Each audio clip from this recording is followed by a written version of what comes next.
A oportunidade de aprender aqui, culto de doutrina, né? Culto de ensino, culto bem tradicional nas Assembleias de Deus em todo o Brasil, né?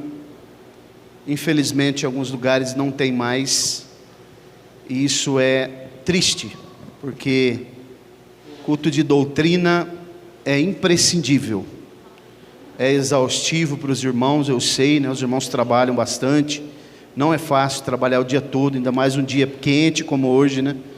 Depois vir para a igreja ainda, ficar sentado aqui praticamente 1h30 para ouvir a palavra de Deus, mas é necessário, né? Precisa. Abra sua Bíblia comigo no livro de Números. Glória a Deus. Bamidbar, né? Números. Esse nome, Bamidbar, é um nome original. Significa no deserto, né? Justamente onde Deus trabalhou na vida do povo e instruiu o povo. No deserto é lugar de ser instruído, né? E aqui no livro de Números, ele separa aqueles que iriam entrar na terra prometida e os que não puderam entrar. E no capítulo 33 ele apresenta, a Bíblia apresenta aqui 42 jornadas do povo de Israel pelo deserto, nos 40 anos, né? Então no capítulo 25, quero ler alguns versículos a partir do versículo 1, vamos estender até o versículo 15, glória a Deus.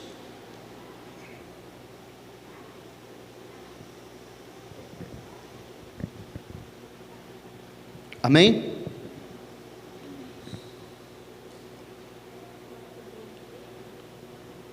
Ou melhor, irmãos, esquece tudo que eu falei. Eu estava com outro texto na cabeça, que eu fiquei lendo ele hoje.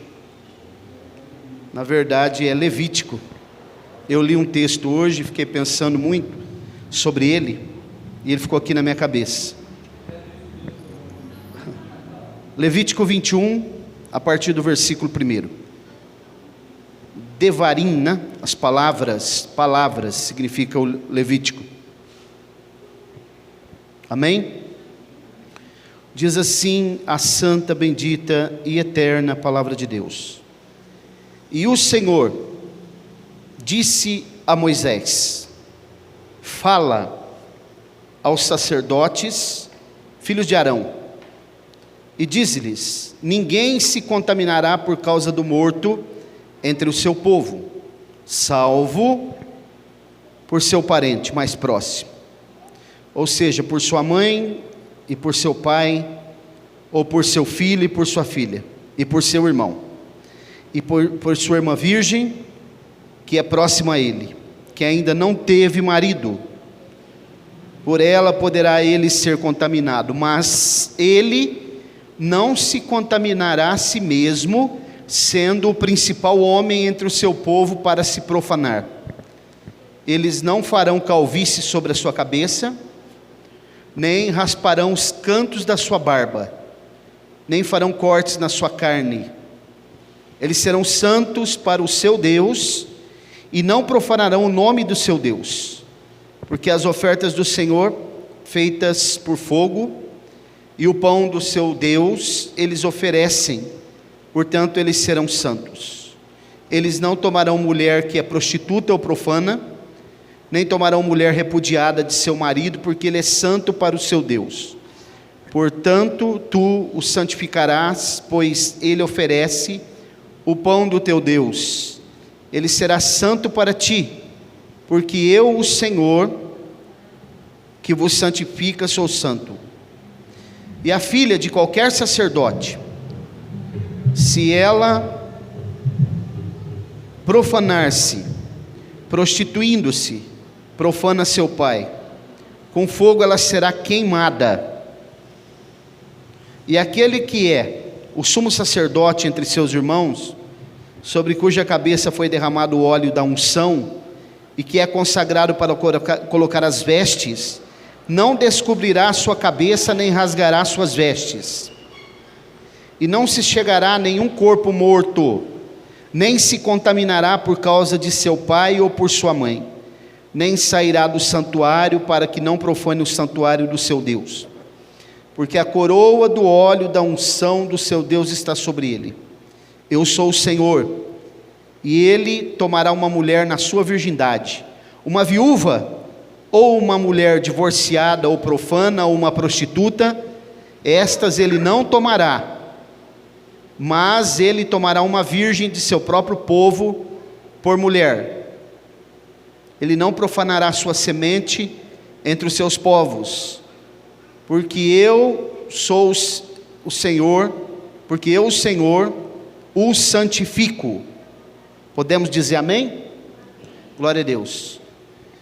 Os irmãos precisam agora prestar muita atenção nesse assunto que eu vou falar aqui, para que possam entender. Nós acabamos de ler um texto que traz algumas instruções, essa palavra no versículo 21, e o Senhor disse a Moisés, fala, palavra emor, falar, fala, significa falar com ênfase, enfatizar mesmo, asseverar, para que o povo possa compreender bem aquilo que seria falado. Então, nós estamos vendo aqui, esse livro de Levítico, eu já expliquei para os irmãos aqui, é um livro que Jesus muito mencionou ele, Jesus leu muito esse livro, que fala exatamente sobre o sacerdote, sobre as suas leis, sobre a maneira com que ele deveria se vestir, a conduta e a postura do sacerdote. E os irmãos não se esqueçam que no Novo Testamento, todos nós aqui somos sacerdotes, todos, não obstante existir o ministério da igreja, responsabilidades do ministério, hierarquia, tudo isso nós sabemos, mas no mundo espiritual, no que tange ao mundo espiritual, todos nós aqui no Novo Testamento, o apóstolo Pedro vai dizer que nós somos sacerdotes, né? Nós exercemos o sacerdote, podemos e devemos interceder pela nossa casa, pela igreja, pela nossa família. Nós somos sacerdotes, e aqui Pedro fala isso lá na sua primeira carta, no capítulo 3, dos versículos 3 até o 5, por ali, ele vai deixar bem claro isso, né? E, irmãos, nós lemos esse capítulo 21, porque é um preparo, é uma preparação para aquilo que virá depois no capítulo 22 e 23. Aqui ele começa dando todas as instruções, né? Como o sacerdote deveria ser, não poderia se aproximar de morto. Não sei se os irmãos perceberam, mas se houvesse luto na casa dele, ele poderia só chorar, se aproximar se fosse pai, mãe, parente muito próximo. Mas no versículo que nós lemos, que é o versículo 4, vocês perceberam que se fosse o sumo sacerdote, nem por esses parentes poderia se aproximar? Perceberam? Nem pelos parentes mais próximos. Está no versículo 4, mas ele não se contaminará a si mesmo, sendo o principal homem entre o seu povo, quer dizer, o sumo sacerdote. Então nem com esses parentes ele poderia se aproximar de cadáver, não poderia haver luto.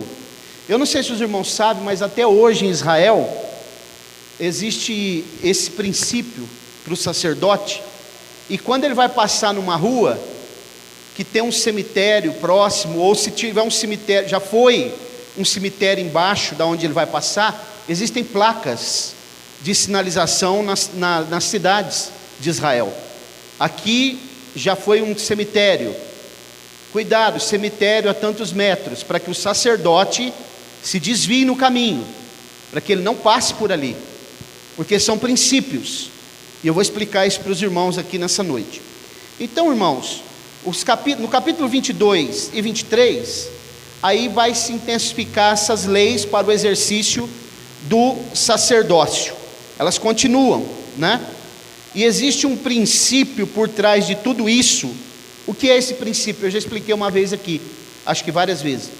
O princípio é que Israel foi escolhido por Deus para ser uma nação de sacerdotes, sacerdote universal, para que todos os povos se reunissem e fossem ministrados por Israel, pagassem tributo, mas isso não aconteceu pela desobediência, por algumas coisas que foram acontecendo, mas Deus não desistiu do plano original.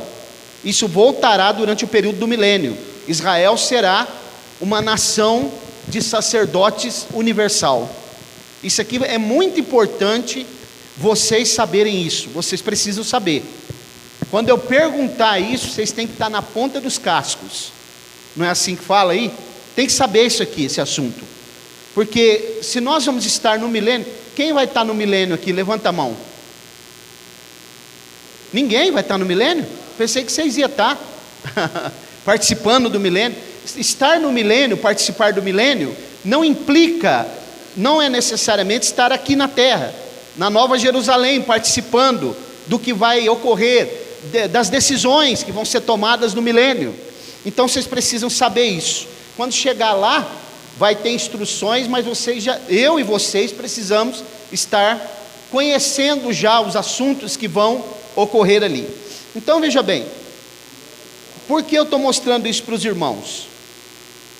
Quando a gente lê Êxodo 19, 6, Isaías 61, 6, fica muito claro isso que eu estou falando do sacerdócio universal.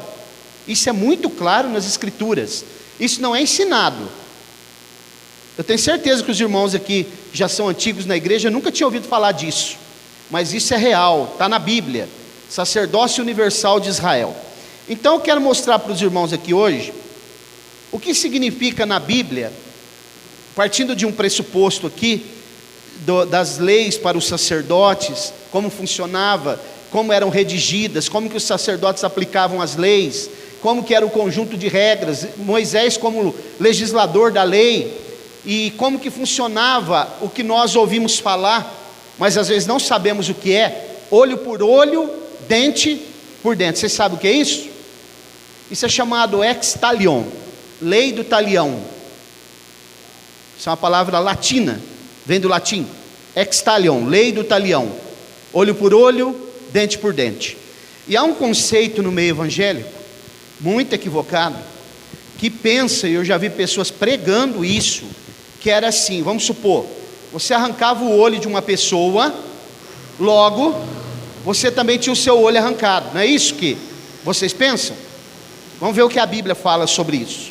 Então veja bem, quando nós olhamos sobre princípios na Bíblia, também já ensinei aos irmãos, estou relembrando, princípio na Bíblia, ou princípio de modo geral, significa algo imutável, transcultural, atemporal, serve para qualquer tempo, serve para qualquer tipo de cultura. Então o que está na Bíblia para nós, são princípios que nós devemos seguir. Por exemplo, vou dar um exemplo simples aqui, o sábado, Shabat.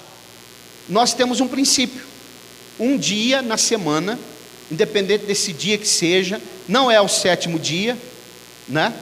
Porque a palavra Shabat significa descanso, e não 7º dia, embora Deus descansou no 7º, e o povo de Israel, ao povo de Israel foi determinado o 7º dia, mas para nós existe, não é o dia, é o princípio. Nós temos um princípio, e se nós violarmos esse princípio, é pecado. Viu, irmãos? Tem gente que não leva isso a sério, que eu estou falando aqui, mas é sério. É um princípio inegociável, não pode ser violado. Ah, o domingo então, mas eu trabalho no domingo, mas a empresa que eu trabalho me dá a segunda. É o princípio, tem que guardar, ok? Muito bem. Então, irmãos, quando nós olhamos para mandamentos na Bíblia, a palavra mitzvot, né? Mandamentos, mitzvot, os mandamentos não são princípios. Vocês sabiam disso? Mandamento não é princípio, leis não é princípio, estatutos também não é princípio, preceitos não são princípios. Então o mandamento, mitzvot, ele é adaptável. Como assim? Ele se adapta conforme a cultura, conforme o tempo, ele é atemporal. Eu falei aqui domingo, né? Por exemplo, quando se levava um filho, era contumaz, rebelde, ele não obedecia os pais, o que fazia com ele?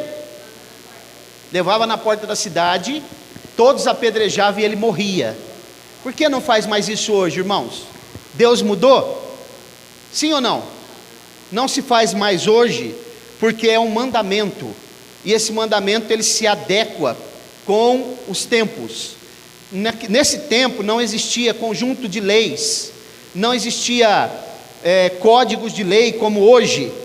Nesse tempo não existia os magistrados como existia hoje, de uma forma bem sistematizada como hoje. Eram outros tempos.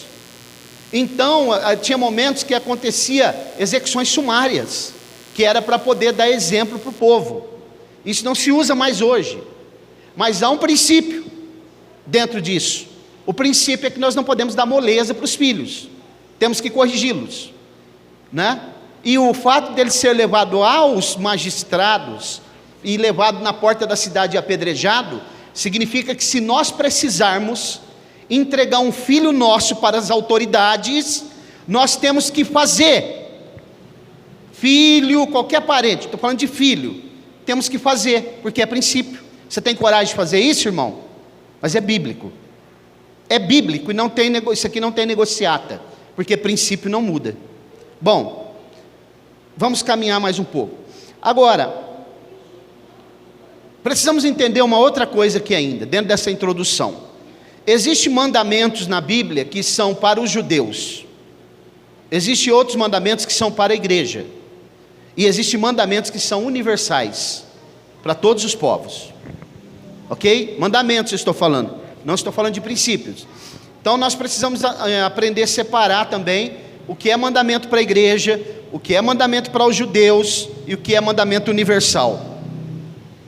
Isso aqui também é importante saber, porque às vezes nós podemos fazer como os adeptos do teísmo aberto, do universalismo, dizer assim: olha, existe coisas na Bíblia que já estão muito ultrapassadas, a Bíblia é obsoleta.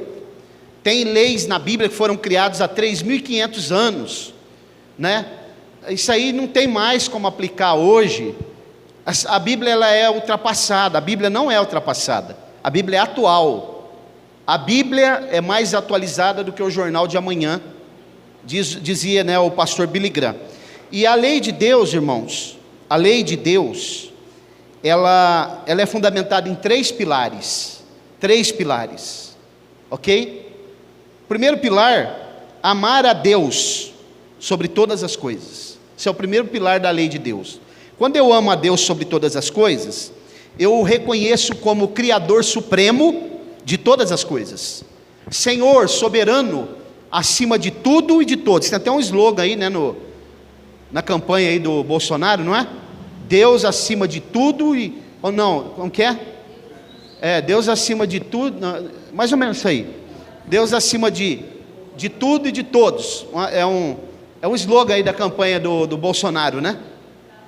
Brasil acima de todos e Deus... Brasil acima de tudo, Deus acima de todos. Deus está no topo da pirâmide. Deus é soberano, Ele está acima de tudo, de todos. Então isso é o primeiro pilar, amar a Deus e reconhecê-lo como Criador, Senhor e Administrador Supremo de todas as coisas. Segundo, servir a Deus com justiça. O que significa isso? Como é, irmãos, servir a Deus com justiça? Sendo justo. Ser justo, às vezes implica entregar o filho para as autoridades, não é? Eu até vi um dia, já falei para os irmãos, uma senhora que entregou o neto para o delegado. Aí o repórter: mas a senhora entregou o seu neto? Por que a senhora fez isso? A senhora não ama ele? Eu amo. É por isso que eu estou entregando. Ele tem que pagar agora pelo que ele fez, para ele se recuperar. Porque se eu não entregasse ele, eu estaria dando atestado de aprovação por aquilo que ele fez. Uma mulher simples, irmãos, que aquela mulher não sabe nem ler, viu? Ela falou isso para o repórter. Porque eu tenho que servir a Deus com justiça. Se eu digo que sou servo de Deus, Assembleia de Deus, Ministério Apologético, né? Evangelho puro, mas eu não sirvo a Deus com justiça, eu ajo com justiça, mas quando é só na família dos outros. Isso não é servir a Deus com justiça. Isso aqui precisa ser muito bem entendido. Terceiro, cuidar ou administrar a criação que Deus criou, inclusive o nosso corpo, viu? Cuidar das coisas que Deus criou, inclusive do nosso corpo, e administrá-la com equidade, justiça, equilíbrio, né? Isso aqui é os 3 pilares da lei de Deus. Estou falando da lei de Deus aqui, a Torá, né? Lei significa Torá, significa lei. Agora, para isso, irmãos, é que existem os mandamentos, né? Para que eu possa aplicar os princípios que estão nos mandamentos na minha vida. Como eu já disse, tem mandamento que não dá para aplicar mais, né? Levar o filho na porta da cidade e apedrejar, não. Até o texto que nós lemos aqui, os irmãos perceberam que se a filha do sumo sacerdote, no versículo 9, profanar e se prostituir a seu pai, ela com fogo será queimada. Já pensou, irmãos? Essa lei dá para aplicar hoje, irmã Maria Amélia? Ah, minha filha profanou meu nome aí na cidade. Pega ela, traz ela aqui, vamos jogar fogo nela. Não dá para fazer mais hoje, mas o princípio está aqui. Ela tem que ser muito corrigida. Fogo significa dureza, tem que ser corrigida. O problema é que eu conheço pais, avós, alguns deles são até pastores que não corrigem os seus filhos, porque tem uma lei que está na cabeça deles, que eles acreditam que chama amor, que é invertido. Eu até, essa semana eu vi um vídeo do pastor Silas Malafaia, né? Ele tem muita coisa errada lá, mas de vez em quando ele fala umas coisas certas, e ele disse o seguinte: estão confundindo princípios com amor, porque tinha um certo pregador aí que estava junto com o padre, os dois num ecumenismo tremendo, ele recebendo as bênçãos do padre, e o pastor Silas falou: pessoas que se envolvem com idolatria não são parâmetros para nós, ele disse. Então, irmãos, estão confundindo princípios com amor. Amor não é princípio, e eu já falei inúmeras vezes aqui, Deus é amor. Quem acha que Deus é amor aqui? Amém? Mas o amor não é Deus. Se nós não entendermos isso aqui, irmãos, nós vamos ficar a vida toda patinando. Tem que ser bonzinho, tem que dar chance. Claro que nós temos que dar chance para as pessoas, isso é normal, mas nós precisamos mostrar o caminho, a correção, para que a pessoa entenda. Vamos lá. Então, como o princípio não é universal, quer ver outra coisa para os irmãos memorizarem bem? As festas e as cerimônias de Israel, por exemplo, na maioria delas, dependia do templo e do espaço físico do templo. Por isso que muitas festas não são realizadas lá mais hoje, porque não tem o templo. Essas festas só podiam ser realizadas lá no templo, né? É igual o princípio do dízimo. Aonde se entrega o dízimo? Aonde? Ó, irmãos, quando alguém falar para você assim, ó, entrega o dízimo para o pobre, dá o dízimo, compra em cesta básica, não entre nessa, porque isso é antibíblico. Dízimo se entrega no templo, na igreja, na administração dos oficiais da igreja, ok? Isso aqui é um princípio. Ah, não, mas eu vou comprar cesta básica e distribuir para os pobres. Nunca faça isso, porque isso é antibíblico, ok? Judas falou para Jesus: que desperdício, né? Poderia ter pegado esse dinheiro aí, esse óleo, esse unguento, e vendido por 300 dinheiros e repartido com os pobres. Jesus falou assim: os pobres sempre vão estar por aqui, elas estão comprando, deixa elas. Elas estavam comprando, na verdade ele disse assim: servirá para o meu funeral, né? Para que me unja. Então significa que, irmãos, são princípios. Não tente mudar princípios que Deus estabeleceu, porque vai dar errado, não vai dar certo. Vamos seguir. As penalidades que foram dadas num tempo que não existia corte de justiça. Então, por isso que, por exemplo, tinha pessoas que esfolavam uma pessoa, ele era esfolado também. Isso aqui acontecia sim. Agora, o conceito que existe, que se alguém furasse o olho do outro, se furava o olho dele também, esse conceito não é bíblico. Eu vou mostrar para os irmãos por quê. Essa lei do talião, ou olho por olho, dente por dente, ela foi dada para trazer proporcionalidade. O que é isso? É assim, às vezes um estava brigando com o outro, e o outro quebrava um dente dele. O que ele fazia? Matava o outro. Olha a desproporcionalidade. Vou dar um exemplo para os irmãos. Por exemplo, está aquelas duas crianças ali, né? Quantos anos está no colo da senhora tem, irmã Eliane? E a outra? 2? Qual que é mais forte das duas? Essa aí, né? Então vamos supor que as duas estão brigando. Brincando ali, elas começam a brigar. Aquela pequenininha dá um tapa na outra. Aí a outra abre a mão com toda a força que ela tem, tá na outra. Desproporcionalidade. Pode até machucar a outra. Foi isso que veio Deus usando Moisés como legislador. Por isso que a palavra emor aparece aqui, fala ao povo, enfatiza, mostra. Por isso que eu estou repetindo muita coisa aqui, porque quando repete, isso entra na cabeça e desce no coração. Fala, emor, fala ao povo. Então é para ter proporcionalidade, para quando um quebrasse o dente do outro, não precisasse do outro matar. Porque isso nesse tempo aqui era assim. Às vezes estava brigando, um pisava no pé do outro, ele já matava o outro. Não tinha o conjunto de leis que tem hoje, né? Muito bem. Vocês sabem que existia, nesse tempo aqui não existia leis trabalhistas também, como existe hoje? Ainda bem que existe hoje, né? Ainda bem, já pensou se não existisse?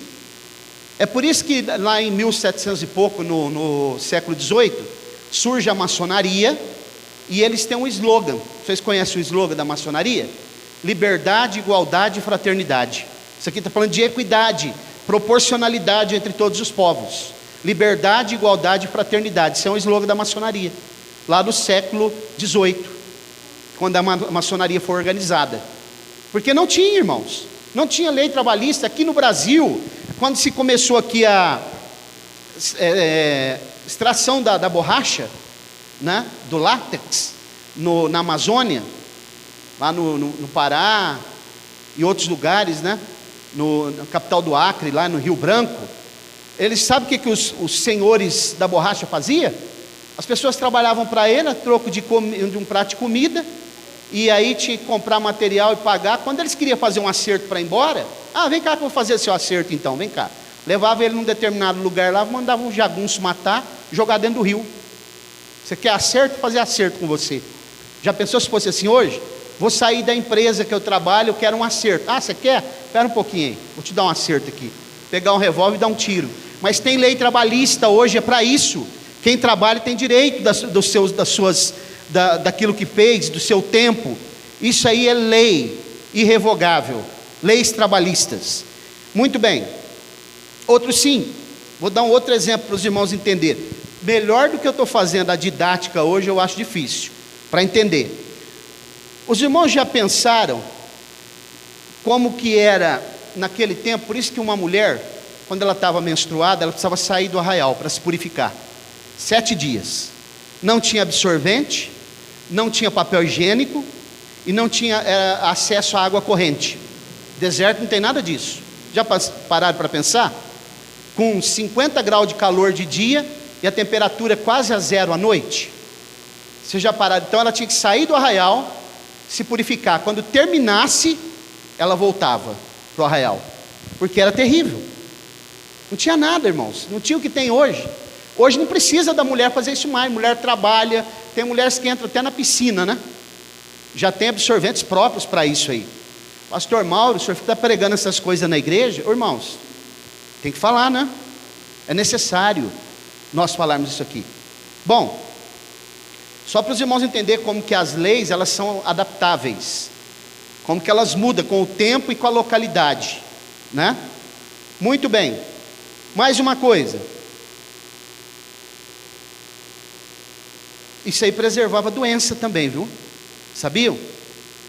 Preservava a doença. Aliás, até hoje, quando uma mulher estiver nos seus dias de menstruada, isso é indicado pelos médicos, para que não haja relação sexual nesse período, porque pode trazer doenças. Até hoje. Naquele tempo também era para se preservar doenças. E a sociedade de hoje, ela mudou drasticamente, né? E nós não podemos, irmãos, nós não podemos ler a Bíblia. Mais uma vez eu vou mencionar isso daqui. Nós não podemos ler a Bíblia e interpretar a Bíblia de qualquer jeito. Não vai dar certo. Tem princípios de interpretação que tem que ser aplicado. Conhecer a cultura das pessoas. A Bíblia foi escrita num cenário oriental, não ocidental. Nós moramos no Ocidente. A nossa mente ocidental, ela é muito complicada, ela não consegue ver algumas coisas na cultura oriental. Eu já falei para os irmãos aqui que o nosso conceito de beleza é grego. Olha para uma mulher, ela é um violão assim, olha que mulher bonita, hein? Esse é o nosso conceito, porque é grego. Mas o conceito judaico é outro, no Oriente. Sabe como que uma mulher é bonita lá? Eu já expliquei aqui também. Quando ela tem olho de vaca, viu? Olho de vaca, parecido com de uma vaca. Quadril de égua, parecido com o quadril de uma égua. E ela se parece com uma gazela. Esse é o conceito de beleza no meio judaico. Por isso que as mulheres egípcias, elas pintavam o olho assim, parece que o olho fica maior, né? É para ficar parecido com o olho de uma vaca. Porque ela é considerada bonita sim. Os irmãos olhem, por exemplo, no livro de Cantares, tem momentos que ele vai chamar a noiva de gazela, porque ele achava ela linda, parece com uma gazela.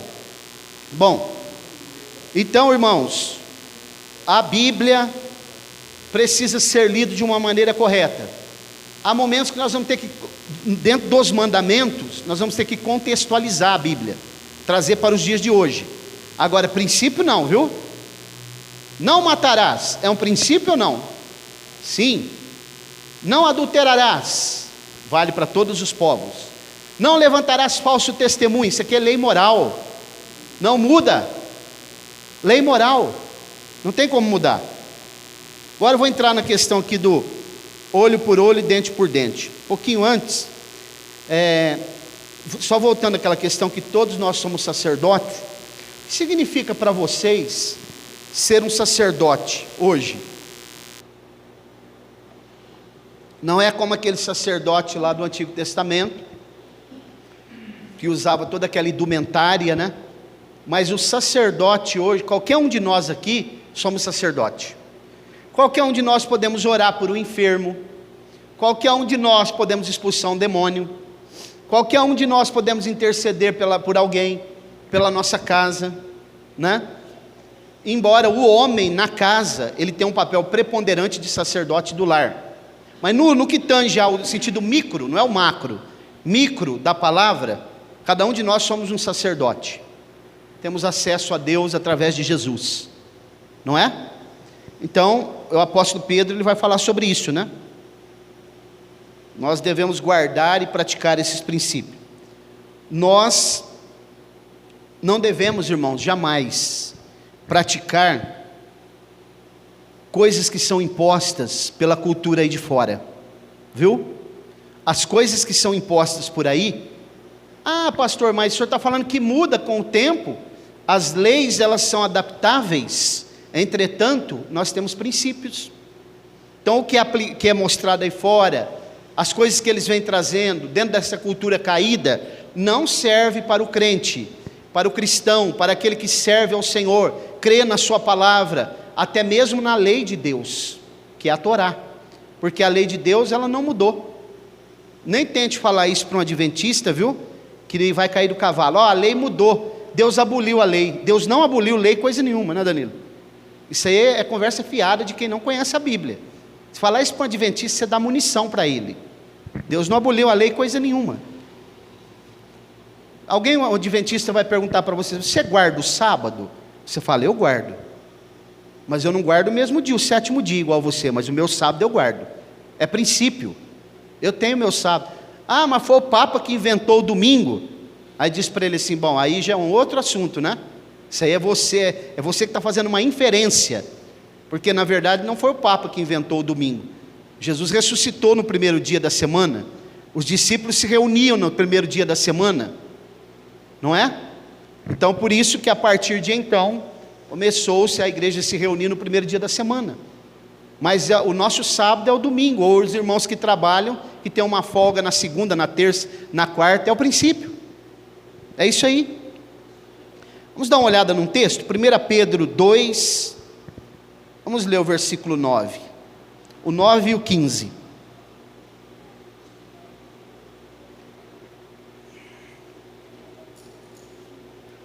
Glória a Deus.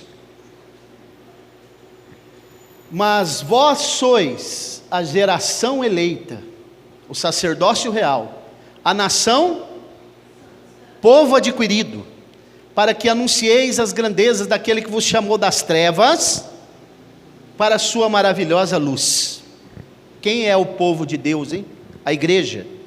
Quem somos nós? Isso daí é para nós, não é para Israel não. O povo de Deus saiu das trevas, veio para a luz, não pode praticar os princípios lá de fora, aquilo que o mundo impõe. Nós temos que praticar as coisas que vêm do Senhor. Nós temos que sair fora das coisas mundanas, né? Vamos dar uma olhada no outro texto, João 15, 19.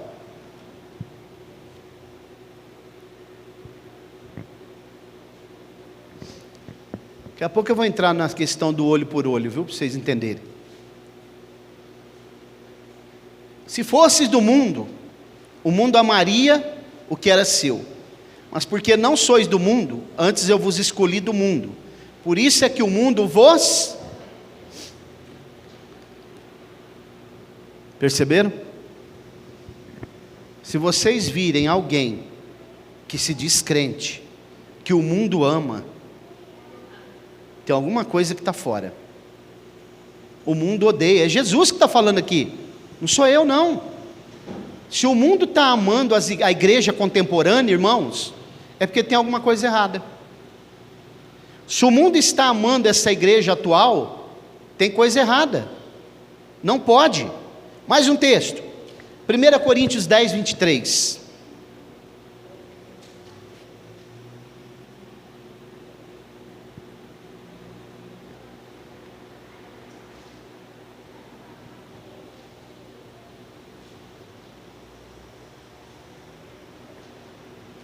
Todas as coisas são lícitas, mas nem todas as coisas convêm. Todas as coisas são lícitas, mas nem todas as coisas edificam. Coisa sacrificada aos ídolos, por exemplo, comida. Nós devemos comer? Não. Eu já ensinei aos irmãos aqui, se eu tiver a oportunidade de beber um cálice de vinho, é pecado? Não. Mas se eu estiver perto de alguém que vai se escandalizar por aquilo, eu posso beber, eu sou livre. A Bíblia me ensina que eu posso, mas se o irmão não tiver estrutura para isso, é melhor que eu não beba perto dele um cálice de vinho. E se eu também não tiver estrutura, se eu beber um copo hoje, amanhã eu bebo 2, depois 3, daqui a pouco eu bebo até o barril inteiro, é melhor que eu não beba. Ok, irmãos? É lícito, não é pecado tomar um pouquinho de vinho, não é pecado, mas não convém. Para o cristão não, porque isso pode dar problema depois. Final do ano, pastor Mauro, é pecado estourar uma champanhe? Claro que não. Tomar um golinho? Sim, não. Mas se tiver pessoas que vão se escandalizar, melhor não, né? Não convém. E se eu for fraco também, eu abro lá a garrafa, eu vou beber a garrafa inteira, já vou virar assim, ó. É melhor não beber, né? O que vocês acham? Pastor Mauro, mas tem umas agora aí que é sem álcool, né? Mas isso aí nem presta, viu, irmãos? Essas coisas sem álcool nem presta. Então é melhor também não tomar. Se eu quiser que suco, eu ponho lá e jogo açúcar e tomo. Não é pecado, é lícito, mas não me convém. Paulo não mandou Timóteo beber um pouco de vinho, mas ele não falou, Timóteo, se embriaga, viu? Aliás, a Bíblia diz assim, não vos embriagueis com vinho, e que há contenda, mas enchei-vos do Espírito Santo. Muito bem, vocês já entenderam, né?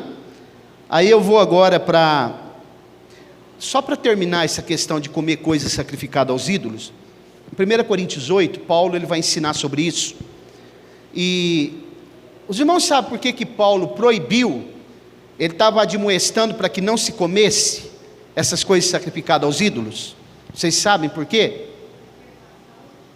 Não só para preservar a saúde, mas era assim, quando eles faziam as festas nos templos pagãos, eles levavam comida, e eles comiam aquela comida que era sacrificada aos ídolos. Como sobrava muita comida, eles levavam para os mercados para vender, lá no mercado. Então Paulo, tem até um momento que ele fala, quando entrares no mercado, tudo que estiver no mercado, compre, sem saber. Mas ele está dizendo o seguinte, estou parafraseando, se você entrar no mercado, e você souber que aquela comida veio de templo aí, dos deuses romanos, dos deuses gregos, não coma, porque por detrás daquele ídolo tem um demônio, e os irmãos já sabem as consequências. Caminhando para o fim, olho por olho, dente por dente. Muitas pessoas acreditam, irmãos, que essa lei, ou que esse mandamento é literal. Alguém quebrava a perna do outro, o outro quebrava a perna dele, ok? Acontece, e até eu já ouvi gente falar assim, nossa, como Deus era vingativo e sanguinário, né? Naquela época do Antigo Testamento, Deus vingativo. O que vocês acham, irmão? Quebrou a perna do outro, quebra dele também? Hã? Os países onde existe a pena capital, a pena de morte, é vida por vida. Sabiam? O Estado tem a prerrogativa de aplicar isso. Nós não. O Estado tem. Então veja bem, o que significa essa olho por olho, dente por dente? É uma lei indenizatória. Indenizatória. Vem de indenização. Vocês sabiam que uma pessoa que morre de acidente hoje, numa empresa trabalhando, acidente de trabalho, ou se ela morre num acidente de avião, ou se ela morre trabalhando para alguém, é feito uma conta, os especialistas fazem uma conta, para ver a expectativa de vida daquela pessoa. Vamos supor, ele é novo, ele tem 18 anos, morreu. Eles vão fazer uma probabilidade, uma expectativa de vida de 75 anos que ele ia viver. Dentro disso daí, eles vão fazer um cálculo de indenização, quanto tempo ele ainda viveria, para indenizar a pessoa, a família. O que acontecia é o seguinte, vamos supor, tinha alguém que estava brigando, e ali, 2 homens brigando, e tinha uma mulher grávida, aí na briga deles, essa mulher era atingida, e a criança morria. Sabe o que acontecia? Sabe? Hã? Não. Tinha que pagar um valor indenizatório correspondente àquela criança. Agora, se a mãe fosse atingida, aí a indenização era muito maior, porque a mulher era a provedora da casa. Não é que é olho por olho e dente por dente, é isso. Vamos supor, a pessoa está ali, ele é um escriba. Os irmãos sabem o que é um escriba? É alguém que compilava a lei. Escrever, copiar a lei, irmãos, não é traduzir. Ele, mesmo que ele conhecesse o texto bíblico de cor, ele não podia escrever de cor, tinha que compilar, copiar do texto original para sair igualzinho, ele ganhava para isso. Aí vamos supor que sai uma briga, o cara corta o braço dele. Aí ele vivia do quê? Do braço. Fazia-se um cálculo dentro daquilo, porque ele não poderia trabalhar mais, então ele tinha uma pensão vitalícia. Não ia arrancar a mão, o braço do outro, que arrancou a mão dele. Isso é indenizatório. Nós vamos ler um texto daqui a pouco. Bom, porque a reação, irmãos, que o ser humano tem, no momento em que o ser humano está nervoso, se ele brigar, discutir, eu mesmo que sou sanguíneo, eu sei disso. Se uma pessoa quebrar o pé do outro, até hoje é assim, no momento do calor, é perigoso ele matar o outro. É a desproporcionalidade, né? Então, essa lei do talião, ela veio para isso. Não se refere a elementos, olho por olho, dente por dente. Não é o elemento olho e dente, são valores que eram pagos. Vamos dar uma olhada num texto aqui. Mateus 5, do 38 ao 42. Vê se eu consigo terminar isso hoje.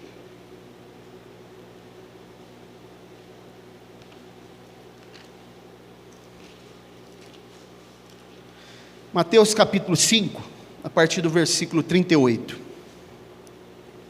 Diz assim, ó: Ouvistes que foi dito, olho por olho e dente por dente? Eu, porém, vos digo, agora aqui, ó, preste atenção nisso aqui. Eu expliquei isso aqui domingo também.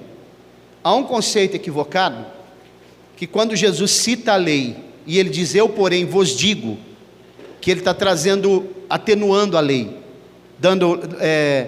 deixando ela mais leve. Não é nada disso. Ele está ampliando a lei, quando ele fala isso. Eu, porém, vos digo. Então olha aqui, ó. Olha Jesus ampliando a lei, ó. Ouviste o que foi dito, olho por olho, dente por dente? Eu, porém, vos digo, que não resistais ao mal, mas se qualquer te bater na face, faz o quê?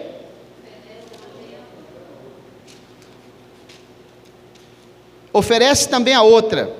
É claro, irmãos, que Jesus não está falando aqui, se o cidadão entrar numa briga e o outro der um tapa no rosto dele, ele vai, bate aqui. Não é nada disso, irmão. Não é isso que Jesus está, não é literal essa lei. Jesus está aplicando princípios aqui, ele está ampliando a lei. Observem. 40. Se algum homem te processar na lei e tomar a tua túnica, permite-lhe levar também a tua capa. E quem quer que te obrigar a caminhar 1 milha, vai com ele 2. Olha que interessante isso aqui. Se alguém te processar na lei, Jesus não poderia dizer assim, ó, não processa ninguém não. Perceberam? Jesus está tirando o direito de uma pessoa ir na justiça. O que a Bíblia ensina é que você não deve ter litígio com irmãos da igreja, pessoas que são fiéis. A igreja precisa ter capacidade de resolver esse tipo de coisa entre a comunidade dos irmãos. Agora, não é pecado você levar alguém na justiça e requerer o seu direito. Não é pecado isso. Olha o que Jesus está dizendo. Se algum homem te processar na lei tomar a tua túnica, permite levar também a tua capa. Quem quer que te obrigar a caminhar 1 milha, vai com ele 2. Dá a quem te pede, e ao que te quiser tomar de ti emprestado, não lhe vires as costas. Ouviste o que foi dito? Amarás o teu próximo e odiarás o teu inimigo. Eu, porém, vos digo, ampliando a lei, amai vossos inimigos, abençoai os que vos amaldiçoam, fazei o bem aos que vos odeiam, orai pelos que vos tratam com maldade e vos perseguem. Ampliação da lei de Jesus. Conseguiram entender? Muito bem. Mais difícil, né? Eu pensei que era mais fácil. Bem mais difícil, né? Porque lá no Antigo Testamento, né, o camarada podia até matar o seu inimigo. Olha como que quando não existe lei, irmãos, quando Caim matou Abel, ele foi preso? Porque não existia lei. Por isso que depois dele vem o chamado governo humano, dispensação do governo humano, porque aí já tinha leis, o homem estabelecendo leis, antes não tinha. Ele foi morar lá na porta do Éden, lá, né, na região norte. Muito bem.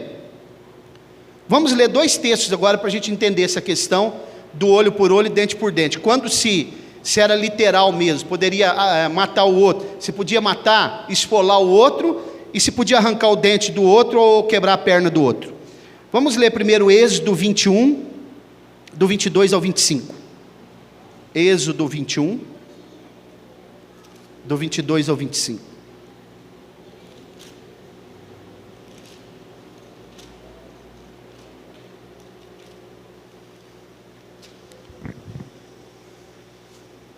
Um soldado, por exemplo, que está na guerra hoje, vamos supor um soldado norte-americano, se ele perdeu os 2 braços, os irmãos já imaginaram que indenização que é necessário que o Estado pague para a família dele? Não é só colocar a bandeira em cima do caixão e colocar o corpo dele lá não, depois dobrar a bandeira e entregar para a família, que é o que se faz lá, né? Tem que pagar a indenização, porque aquele soldado, ele morreu pelos direitos da pátria, e ele tem a família dele. Observe então, Êxodo 21, 22 em diante. Se homens lutarem e ferirem uma mulher grávida, assim que seu fruto se apartar dela, e havendo outro dano, certamente será punido conforme o que impuser Quanto que é que o marido vai pôr? Você vai pagar 100 mil aqui agora. Indenização, tem que pagar. É o marido que colocava o valor. Não tinha os magistrados ainda para fazer esses cálculos. O marido fazia, né? E ele pagará segundo o que o marido determinava. Aqui, ó, vou ler de novo. Se os homens lutarem e ferirem uma mulher grávida, assim que o seu fruto se apartar dela, não havendo outro dano, certamente será punido conforme o que impuser o marido da mulher, e ele pagará segundo o que os juízes determinarem. Aí levava aos juízes também. 23. Se houver qualquer dano, então darás vida por vida, olho por olho, dente por dente, mão por mão, pé por pé, queimadura por queimadura, ferida por ferida, golpe por golpe. E se um homem ferir o olho do servo, ou da sua serva, ou danificar, deixá-lo-á sair livre, por causa do seu olho. E aí vai falar do dente no próximo versículo. Todo esse contexto aqui, está falando de indenização. Não é que literal isso daqui. Você feriu o dente do outro, vou arrancar seu dente também. Vamos ler mais um texto para a gente entender melhor. Levítico 24, 19 e 20.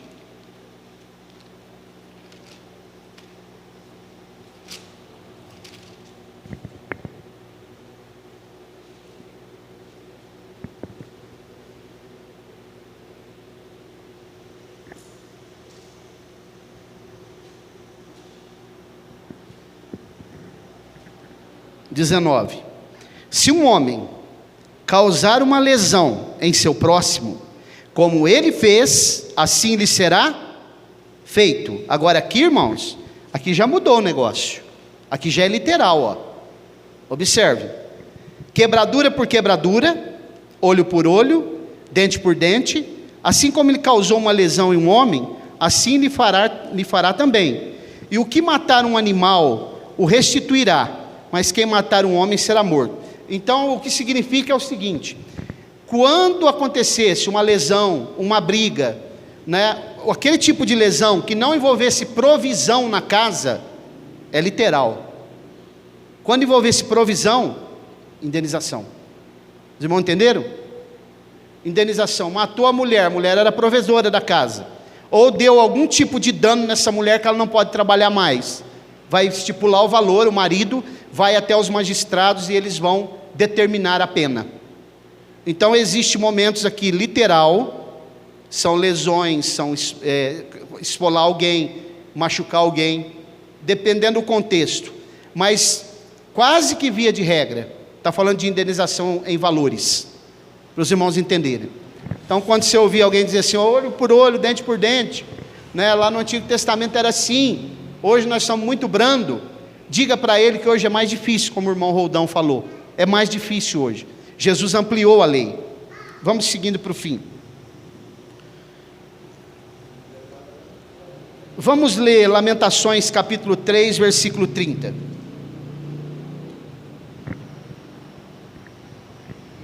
Só para entender uma coisa aqui. O que Jesus falou lá no Novo Testamento que nós lemos? Jesus juntou 3 textos, irmãos, para falar aquilo que ele falou lá no Novo Testamento. Ele juntou os 2 textos que nós lemos de Êxodo e Levítico, e esse de Lamentações aí, 3:30. Só ler lá depois, comparar em Mateus, que vocês vão perceber. Dê a sua face ao que o fere, farte-se de afronta. Então está aqui, Jesus juntou esses 3 textos, para ele ampliar a lei lá. Levítico 24, Êxodo 21 e Lamentações 3:30, para citar Mateus 5, do 38 ao 42. Perceberam como que Jesus fez? Ele ampliou a lei, mas com fundamento, pegando os textos do Antigo Testamento e fundamentando-se neles. Mas eu, porém, vos digo. Então, irmãos, a Bíblia ela é muito séria, o que nós aprendemos aqui é muito sério, eu não sei se vocês têm conhecimento, mas existia uma lei romana, nos dias de Jesus, existia uma lei romana, que todo romano, ele poderia entrar na casa de qualquer judeu que ele quisesse, isso uma vez no ano, e ele poderia entrar lá e pegar o que ele quisesse, a mulher, os filhos, os objetos, ele podia usar o que ele quisesse, uma vez por ano. Por isso que Jesus citou o texto de Mateus 5, se alguém quiser que você ande com ele 1 milha, ande 2, se alguém quiser tomar a tua capa, dá a outra, a tua túnica também, porque eles entravam e pegavam o que eles queriam. Então Jesus está dizendo, não reajam, não vão reagir, porque se vocês reagirem, vocês serão mortos. Jesus está dando aqui para eles uma lição de equilíbrio, porque se um judeu atingisse um romano, ele seria morto. Então Jesus está dando olha, se ele entrar lá e pegar, mantenha o equilíbrio. Isso é uma lei romana. Isso também acontecia na Pérsia, viu? Chamado Pur. Pur significa morte. Depois veio a lei de Purim, que significa vida. Qualquer persa poderia entrar na casa de qualquer judeu e pegar o que ele quisesse, uma vez, e matar ele se quisesse também. Então, irmãos, as leis, elas vieram sendo ampliadas. Não se esqueça disso. Mandamentos, mitzvot, ele pode ser mudado, ele pode ser adequado com o tempo, com a cultura, né? Nós não levamos ninguém na porta da cidade e apedrejamos mais. Não queimamos os filhos contumazes. Já pensou, hein? Se isso tivesse que acontecer hoje, pôr fogo no filho contumaz, hein? Só a misericórdia de Deus, né? Mas existem princípios. Eu não posso deixar o meu filho fazer o que ele quer. Eu não posso deixar o meu filho ser reincidente em erros constantes, fazendo a mesma coisa, e eu passando a mão na cabecinha dele, dizendo: eu amo meu filho, é a lei do amor. Quem ama corrige, porque não quer que ele se corrija e que ele encontre o caminho perfeito, trilhando o caminho que vai levar ele a ser um bom cidadão, um bom cristão. Podemos dizer amém? Glória a Deus. Vamos ler um último versículo, só para a gente concluir. Irmãos, nós não devemos ceder às provocações, né? Eu tenho uma dificuldade muito grande para isso. Eu costumo ceder às provocações. Eu sei quando uma pessoa está me provocando, isso é fácil de perceber. Acho que os irmãos também sabem, né? Você percebe quando a pessoa está te provocando. E geralmente eu acabo cedendo. Mas Jesus está ensinando para que não se faça isso, né? Porque eu vou mostrar uma coisa para os irmãos aqui, eu vou falar, serve para mim também, né? Eu já ensinei aqui que não tem, você precisa seguir um líder que não é perfeito, porque não existe líderes perfeitos. Quando nós respondemos a uma provocação, nós mostramos a nossa fragilidade. Sabiam? Quando eu respondo a uma provocação, eu mostro a minha fragilidade. E quando eu falo muito, se nós falarmos muito, nós revelamos o que está no coração. Por isso que a Bíblia diz: guarda o teu coração, porque dele provém as saídas da vida. Vamos ler. Provérbios 26, 4.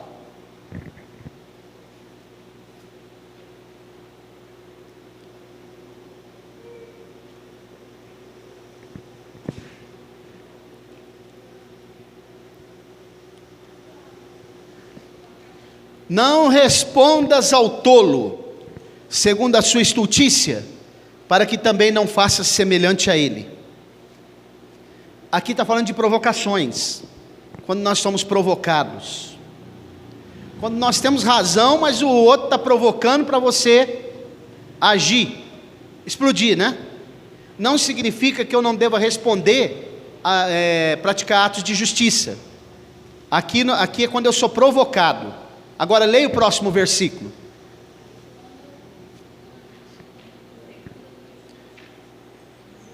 Provérbios 26, 5 agora.